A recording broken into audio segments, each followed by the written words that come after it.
Տղան եկել էր քաղաք սովորելու եւ նաեւ աշխատեց եւ դարձավ մեծ մարդ։ Մայրը գյուղում էր, մոտավորապես 50 կիլոմետր հեռու։ Եվ տղան նաեւ մորը մի օր նվիրեց իր հին հեռախոսը, որի մեջ WhatsApp կար։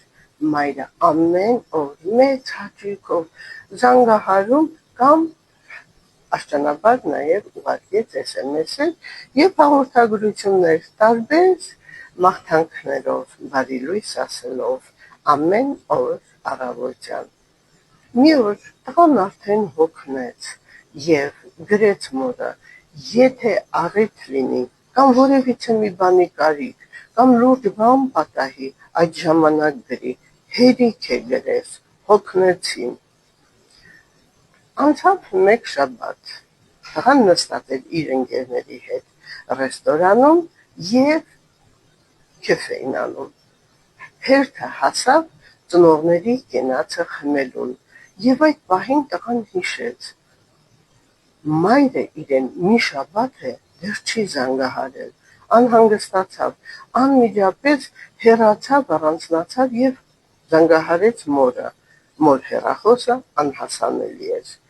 Այնուհետև մեկ անգամ, երկու անգամ, 4 անգամ, 10 անգամ միշտ նույն պատասխանը. բաժանորդը անհասանելի է կամ գտնվում է կապից դուրս։ Զանգահարեց հարևանուհին, հարևանուհուն զանգահարելուց հարևանուհին ասեց. մի օր առաջ է տեսել, ամեն ինչ նորմալ է։ Նորից զանգահարեց եւ տղան նստավ մեքենա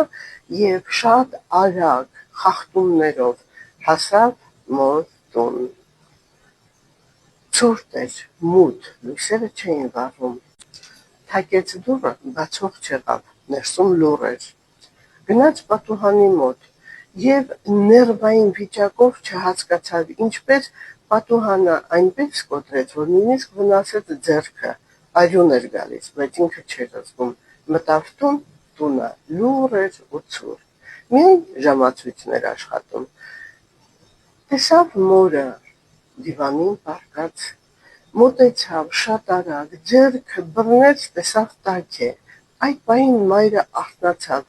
եւ վախեցած ասաց. տղաս, հո բան չի պատահել քեզ, հո ոչինչ չի եղել քո աշխատանքի վայրում, ինչպես է առողջությունդ։ Տղան փաթաթվեց, գրկեց, համբուրեց, լացեց, ասեց. մամ, ինչու չես զանգահարում, ես անհանգիստ էի։ Մայրը լուռ ժպտաց. բա հեռախոսդ որտեղ է, ասեց. զարյատկա չի դրված, լիցքավորված չի։ Տղան վերցրեց մոր հեռախոսը, ուզում էր լիցքավորել, լիցքավորելու ժամանակ նա տեսավ իր հաղորդագրությունը, ամաչեց, ողբաց, հուզվեց, փաթաթվեց մորը եւ ասեց. մամ ջան, ամեն օր ես սպասում եմ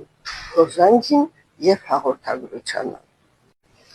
Տարածեք խնդրում եմ իմ այս պատմությունը